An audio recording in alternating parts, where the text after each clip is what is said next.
शिवमय बना दिया, भक्तिमय बना दिया। ये तो सुना था प्रयाग में। और आखिरी समय में उसने पूरा समय तो बिता ही दिया है।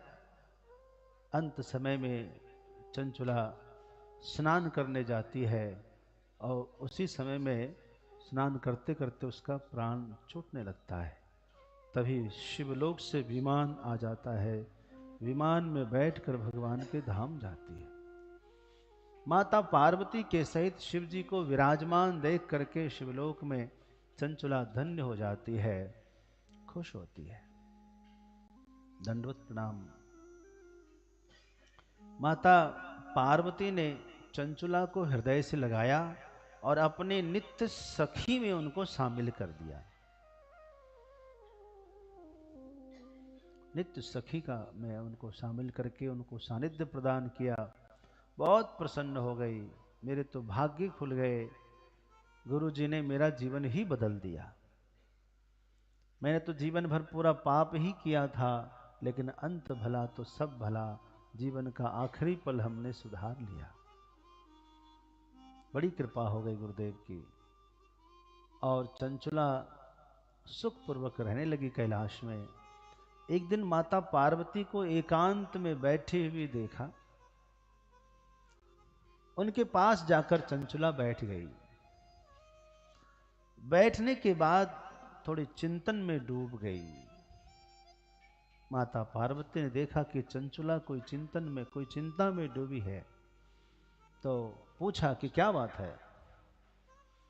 तुमने तो सब कुछ प्राप्त कर लिया, अब तो तुम्हें कुछ प्राप्त भी रहा नहीं, कुछ और इच्छा है तो बोलो, मोक्ष पाना चाहती हो? चंचुला कहती है, मुझे क्या चाहिए ये तो मुझे नहीं पता, मेरे लिए क्या अच्छा होगा ये तो आपको ही पता होगा। फिर भी मैं कुछ जानना चाहती हूं आपसे। क्या जानना चाहती हो? माता, जैसे मैं आपके सानिध्य में आ गई शिव पुराण की कथा सुनने से, तो मैं चाहती हूं कि मेरे पति इस समय कहाँ है वो मैं जानना चाहती हूँ। उनकी क्या दशा हुई ये मैं जानना चाहती हूँ। कृपा आप बता सकती हैं? माता पार्वती ने कहा, बिल्कुल बताएंगे। माता पार्वती ने आंख बंद करके समझ लिया। कहा, चंचुला क्या बताऊं, इस समय तुम्हारे पति विंध्याचल की तलाटी में भयानक भूत बनकर भटक रहे। उन्होंने जीवन में जो पाप किया, तुम्हारा आदर नहीं किया कभी।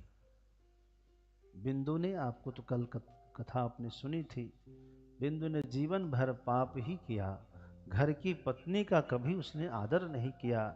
इसी पाप के कारण वह भयानक प्रेत बन करके विंध्याचल पर्वत की तलाटी में वह भटकने लगा। लेकिन तुम्हें क्या चिंता है? उसने तुम्हारा आदर नहीं किया तो वो दुख पा रहे हैं, तुम्हें उससे क्या लेना देना? तुम तो सुखी हो ना। बोले, माते ऐसी बात नहीं है, हम एक भारतीय नारी हैं, इस नाते पति चाहे जैसा भी हो, सुख मिले ना मिले, परंतु उसके प्रति हमारी सद्भावना तो रहती है। अच्छा माता, एक बात पूछूं, जैसे शिव पुराण की कथा सुनने से मेरा उद्धार हो गया, शिव भक्ति करने से मेरा कल्याण हो गया, क्या मेरे पति का उद्धार नहीं हो सकता? कोई ऐसा उपाय नहीं है कि वह भी सुखी हो जाए, उस प्रेत योनि से मुक्त हो जाए? क्योंकि हमने ऐसा सुना है कि जो प्रेत बन जाता उसको बहुत पीड़ा होती है, उसको कहते हैं कि बहुत लंबा पेट होता है उनका, लेकिन मुंह उनका सुई की छिद्र के बराबर छोटा होता है।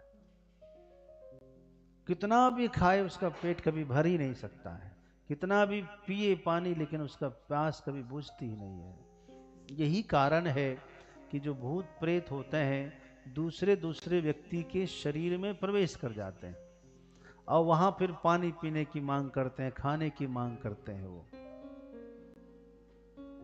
तो कुछ ऐसा उपाय बताइए। तो माता पार्वती ने चिंतन किया और कहा रुको। माता पार्वती ने नारद जी के मित्र तुम्बरु जी को बुलाया। तुम्बरु जी को बुला करके कहा कि आप गायन करने में बड़े कुशल हैं, आपकी गायन शैली बहुत अच्छी है। देवर्षि नारद जी के साथ इनका अक्सर स्पर्धा, इनका क्या बोलते हैं, स्पर्धा बोलते हैं, होती रहती थी। गायन में वो जुगलबंदी बोलते हैं, जुगलबंदी। तो कभी नारद जी जीत जाते तो कभी तुम्बरु जी जीत जाते थे, ऐसी स्थिति थी, मित्र थे। आज तुम्बरुका जी को माता पार्वती ने आदेश दिया कि आप चंचुला को साथ में लेकर विंध्याचल पर्वत पर जाइए, जहां इसके पति बिंदु प्रेत बन करके पीड़ा पा रहे हैं, कष्ट पा रहे हैं। आप उन आत्मा को शिव महापुराण की कथा सुनाइए और उनको मुक्त हो जाए तो साथ में लेकर के आइए। बंधु, आपने भागवत में सुना होगा कि भागवत कथा सुनने से धुंधकारी की मुक्ति हुई, सुना है ना? वैसे ही शिव महापुराण से भी एक प्रेतात्मा मुक्त हुई है। मैं आपको बताऊं, विंध्याचल पर्वत पर चंचुला को लेकर के विमान में बैठ करके तुम्बरु जी विंध्याचल आए। विंध्याचल जानते हो ना, यहीं पास में ही विंध्याचल है। विंध्याचल लेकिन बहुत लंबा चौड़ा है। यहां से लेकर ओंकारेश्वर मध्य प्रदेश तक विंध्याचल पर्वत है। चित्रकूट पूरा जबलपुर तक समझो ये पूरा जो है विंध्याचल ही है। तो विंध्य पर्वत की कथा अंतिम दिन हम कहेंगे, 16 या 17 तारीख में सुनाएंगे आपको। तो आए और आकर के नारद जी ने पहले उस आत्मा का, तुम्बरु जी ने उस आत्मा का आवाहन किया। तो आत्मा आ गई, बिंदु प्रेत बन करके सामने आए। अच्छा, यहां बैठो। रुक ही ना पावे, क्योंकि उसका पैर, क्योंकि हवा का शरीर होता है, जमीन पे पैर पड़ता ही नहीं, तो हवा का झोंका मारे तो उड़ जाए, फिर खींच के लावे, फिर रुके ही ना कहीं, वो तो लप लप लप लप करे, ऐसे लंबा लंबा शरीर होता है, रुके ही ना। उसको फिर एक जगह मंत्र शक्ति से बांधा, उसको बांध दिया, एक जगह में बंद कर दिया, हाँ यही रहो, कहा तुम इस जगह रहो। फिर वहां के विंध्यवासी लोगों को बुलाया, भाइयों यहां पर शिव महापुराण की कथा होने वाली है, क्या आप लोग सुनना चाहेंगे? सब बड़े खुश हुए, अरे ये तो हम लोगों का भाग्य है, अहो भाग्य है, परम सौभाग्य है कि आप यहाँ कथा सुनाएंगे। पूरे गांव वाले आ गए, सबने साफ सफाई की, गोबर की से लिपाई किया, भूमि का पूजन किया, वेदी बनाया, ऊंचा सा स्थान मंच बना दिया, और सब ने कहा अब हम सुनेंगे।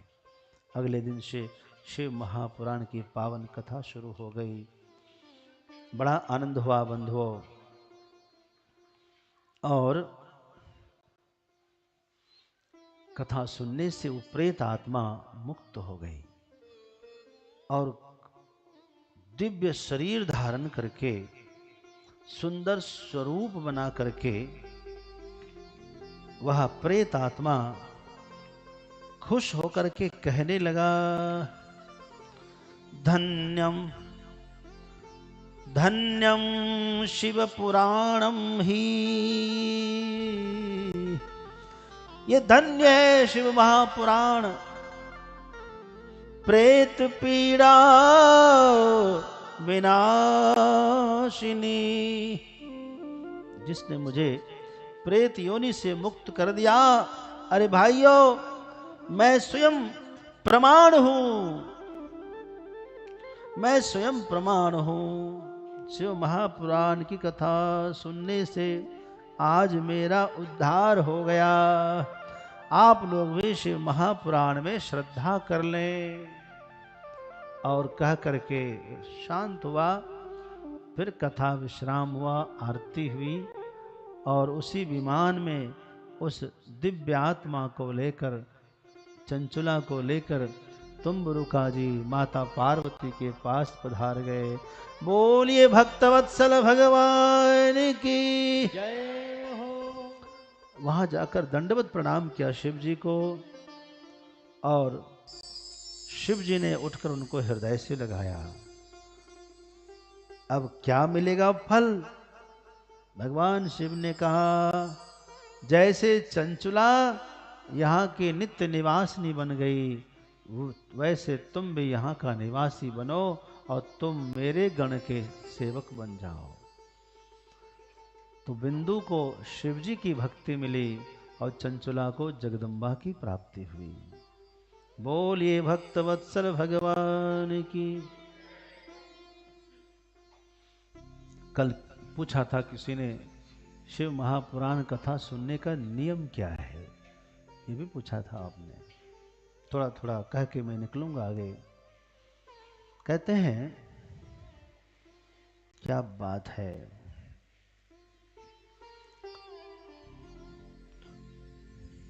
शिवालये च तीर्थे वा बने वापि गृहे थवा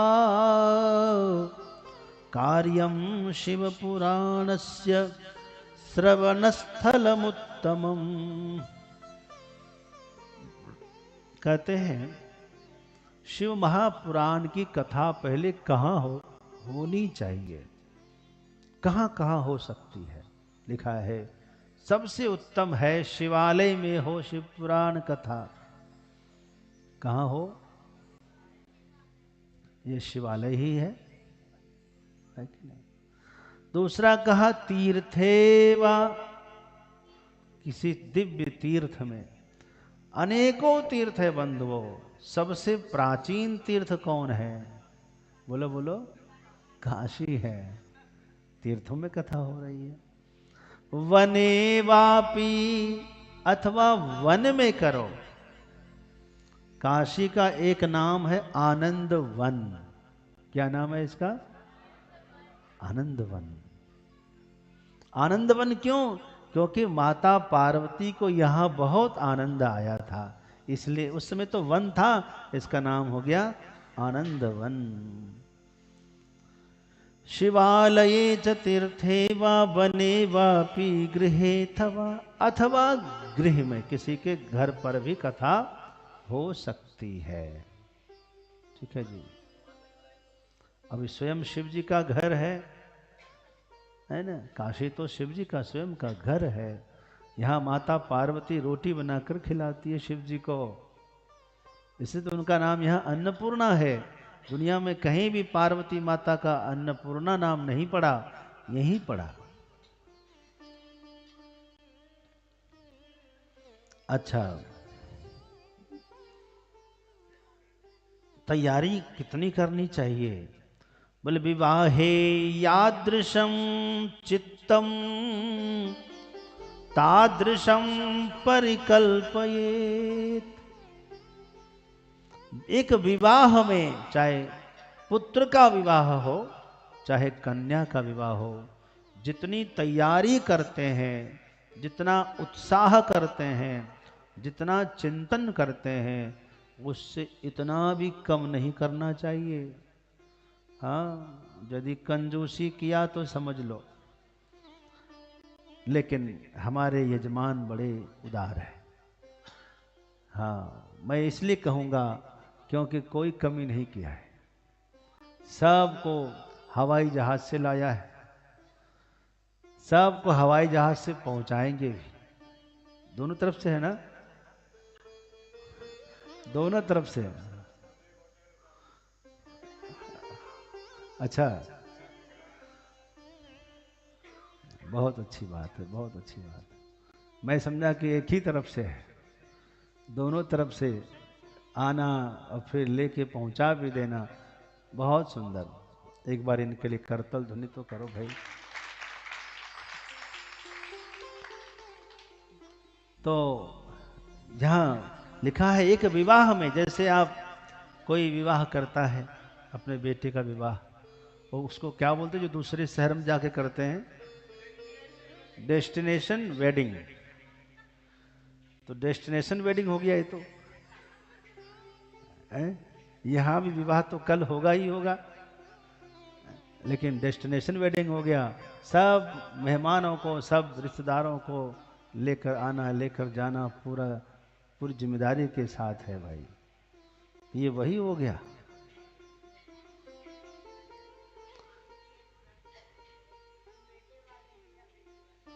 ये तो तय हो जाएगा कल। अब जो कन्यादान करे वो बेटी वाला, जो माल खाए वो बेटा वाला।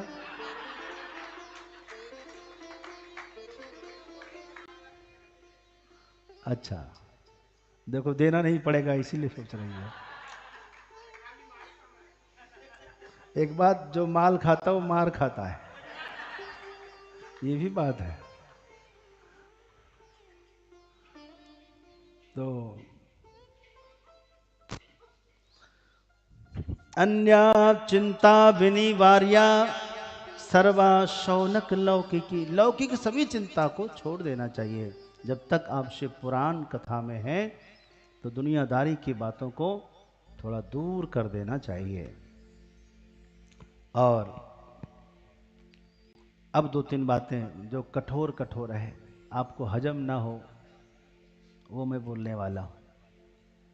बड़ी अच्छी अच्छी बात तो आप प्रेम से सुनते हैं।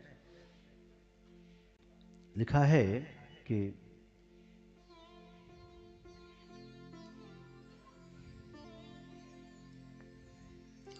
असंपूज्य पुराणम ये यथाशक्त्या उपायनैः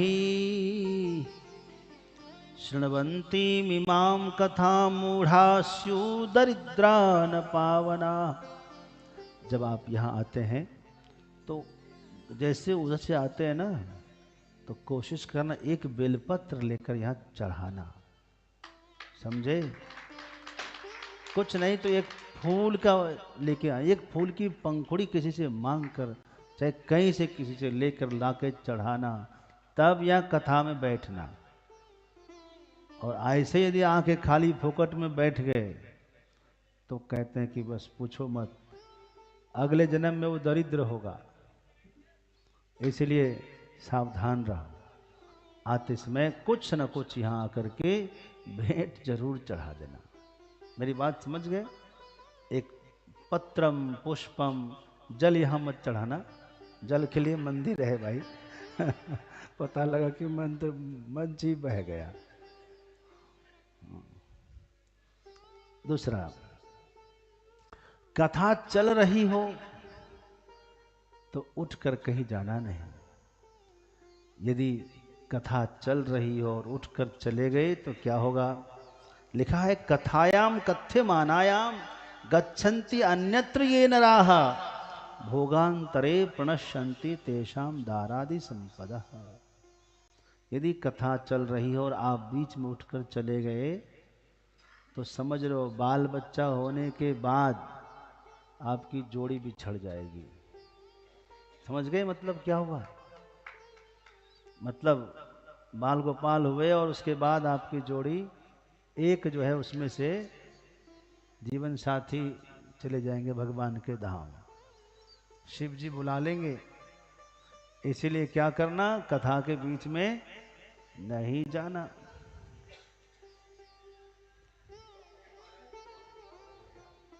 महात्मा का कोई बात नहीं, महात्मा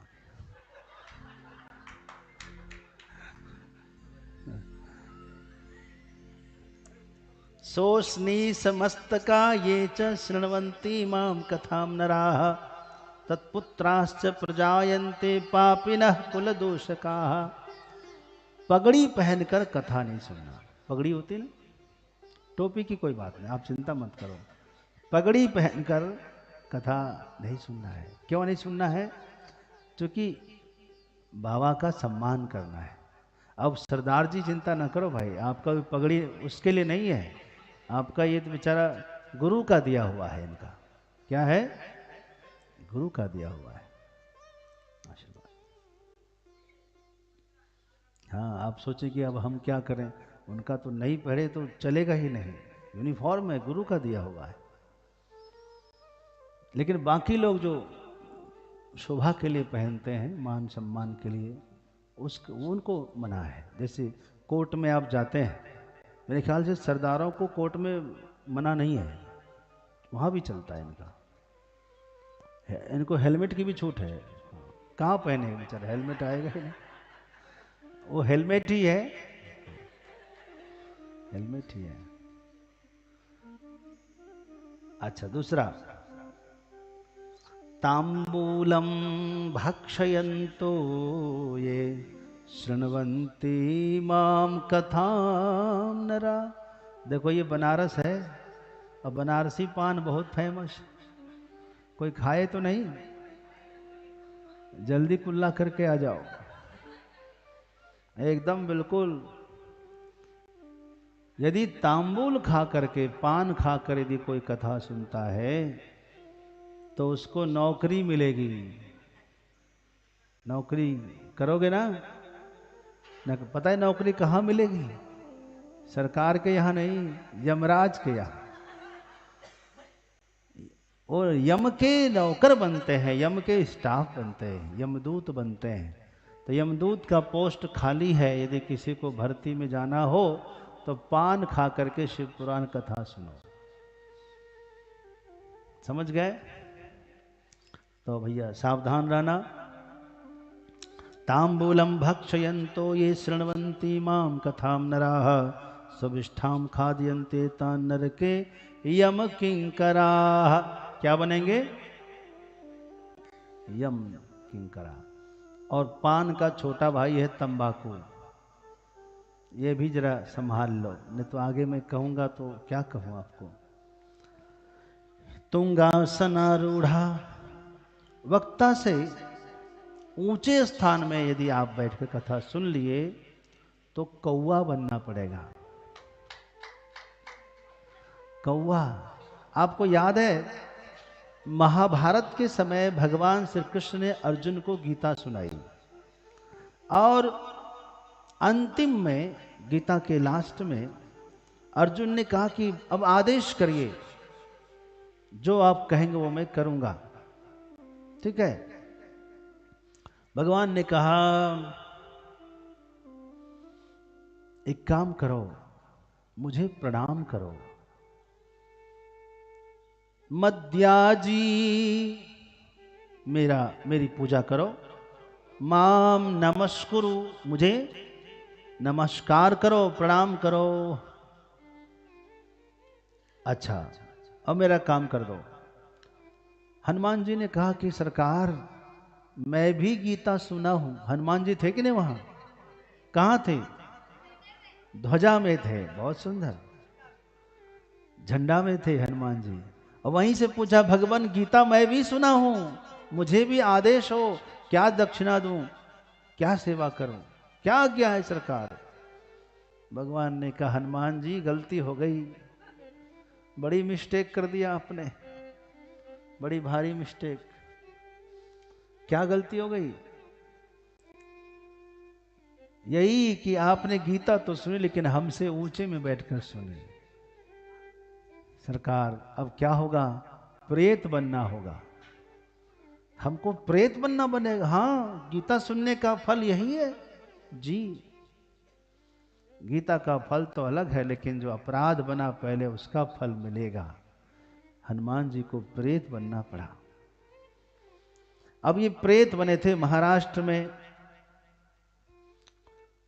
एक गुरुकुल के, एक जंगल में गुरुकुल था, उस गुरुकुल के बाहर, अगस्त ऋषि के आश्रम के बाहर एक पीपल के वृक्ष के ऊपर प्रेत के रूप में हनुमान जी का वास हो गया।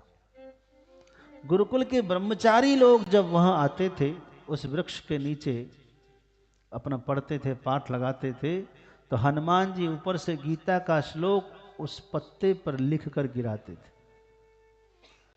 श्लोक लिखते, एक तरफ श्लोक का अर्थ लिखते, भाष्य।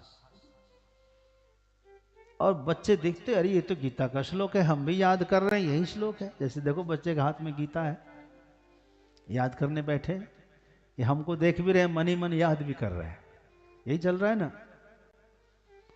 तो गीता मिल जाए तो श्लोक सब याद करे, बच्चे जाके सुनावे। तो गुरुजी पूछते, ये श्लोक का अर्थ तुम्हें किसने बताया, ये अर्थ तो अलग है।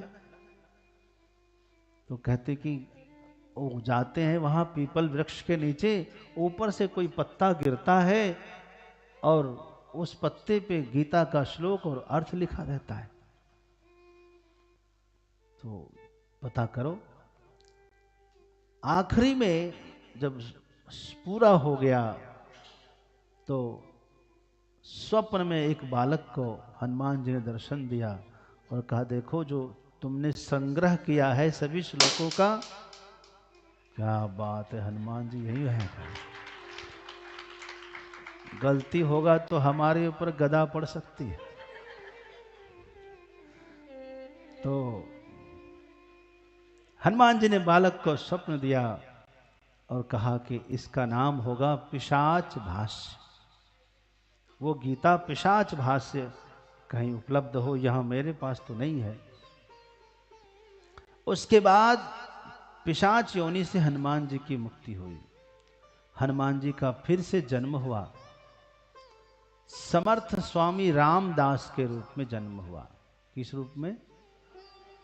बाल्यकाल से सिद्ध महापुरुष बने और उन्होंने छत्रपति शिवाजी जैसे साधक को कर्मयोग का सिद्धांत पढ़ाया और उसके बाद फिर मुक्त हुए।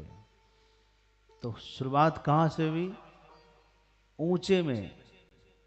तो वक्ता से ऊंचा आपका आसन नहीं होना चाहिए। अब आइए, यदि आपने बैठे बैठे पैर के ऊपर पैर चढ़ा लिया, इसलिए मैंने कहा बड़ा कठिन है शिव पुराण।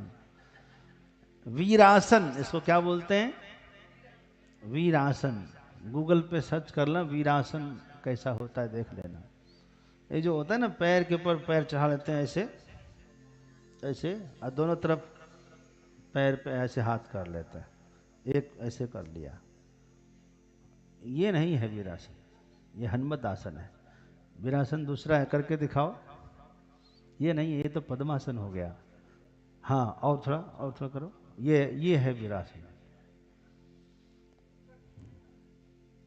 पैर के ऊपर पैर करना। तो वीरासन से बैठकर यदि आपने कथा सुनी, उस बच्चे का दिखा दिया, तो करके दिखाओ एक बार और। हाँ, ये है वीरासन। तो ऐसा यदि किया आपने और उस पैर के ऊपर हाथ रख लिया, तो कहते हैं वो वृक्ष बनेगा। क्या बनेगा?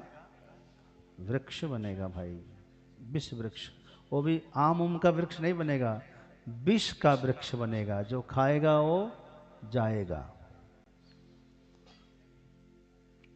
दूसरी बात, भागवत को तो कुछ ना कुछ चढ़ाना है आपको, फिर वक्ता को भी प्रणाम करना है। इसलिए नहीं कि मुझे ही प्रणाम करो, लेकिन हम मर्यादा आपको बता रहे हैं कि वक्ता को भी प्रणाम करना ही है। कहते हैं कि यदि आपने वक्ता को प्रणाम किए बगैर कथा सुन ली, तो आपको भी अर्जुन का वृक्ष बनना होगा। अब आइए, जो व्यक्ति कथा में सो गया, मैंने बताया था आपको पहले दिन का, तो क्या बनेगा? जोर से बोलो ना। हाँ, कौन सा?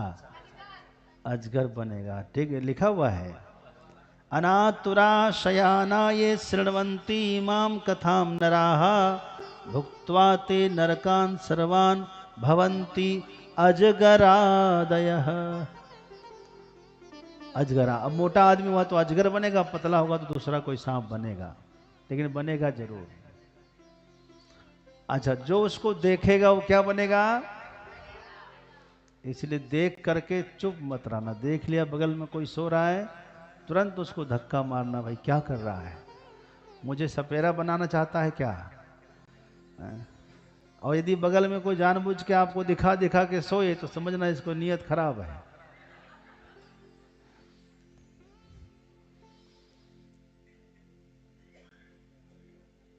ऐसे ही शिव महापुराण की महिमा बहुत महान है। जो शिव महापुराण के चालू कथा में दुर्वाद करता है, दुर्वाद समझते हो? बड़बड़ाना, दूसरे पर धौंस जमाना। धौंस जमाना समझते हो? अरे दूसरे पर मतलब डांटना, फटकारना, किसी को अपना रौब दिखाना। अब तो समझ गए ना? यदि कोई ऐसा कर रहा है चालू कथा में तो गधा बनेगा।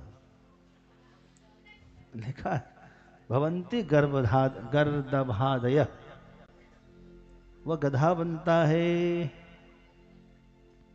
यदि शिव पुराण की वक्ता की निंदा किया, वक्तारम और कथा की निंदा किया, तो उस व्यक्ति को क्या बनना पड़ेगा?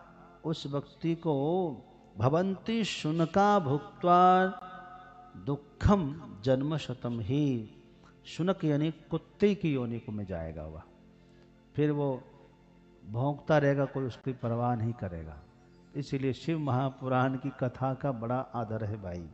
कोई देवता भी निंदा करने का साहस नहीं कर सकता है।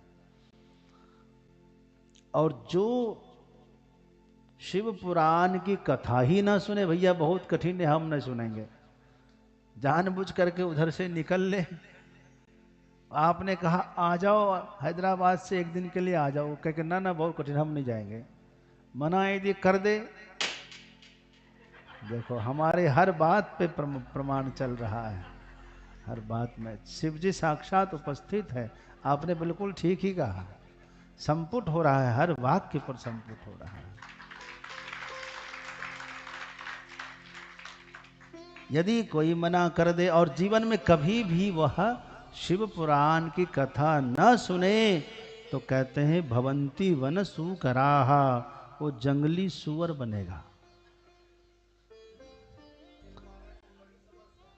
समस्या है। और जंगली सुअर बनेगा तो सुकर क्षेत्र सौर हो जाएंगे।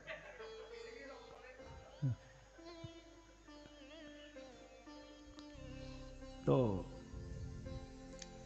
कथायाम कीर्तमानायाम विघ्नं कुर्वन्ति ये खलाः। कथा कोई करा रहा हो, कोई कथा कर रहे हैं, कोई कथा सुन रहे हैं और उसको कोई विघ्न करता है, व्यवधान करता है, डिस्टर्ब करता है। यदि वह किसी प्रकार का ऐसी हरकत कर दिया कि कथा न चले तो कहते हैं भैया घोर नरक में जाएगा और उसके बाद वो गांव का सुअर बनेगा। क्या बनेगा? गांव का सुअर बनेगा। एवं विचार्य शुद्धात्मा वक्त्री सुभक्तिमान भवेत्। इस प्रकार जो है श्रद्धा से कथा सुननी चाहिए और शिव जी से क्षमा याचना भी करनी चाहिए। नवग्रह पूजन भी, सर्वतोभद्र मंडल का पूजन भी रोज करना चाहिए। पुस्तक भी रोज पूजन करना चाहिए, तो आप करते ही हैं। और शिव जी की स्तुति करनी चाहिए। मेरे साथ 2 श्लोक बोलिए। मैं चाहता हूं अपने मस्तक पर कोई वस्त्र ले लीजिए, कोई कपड़ा ले लीजिए।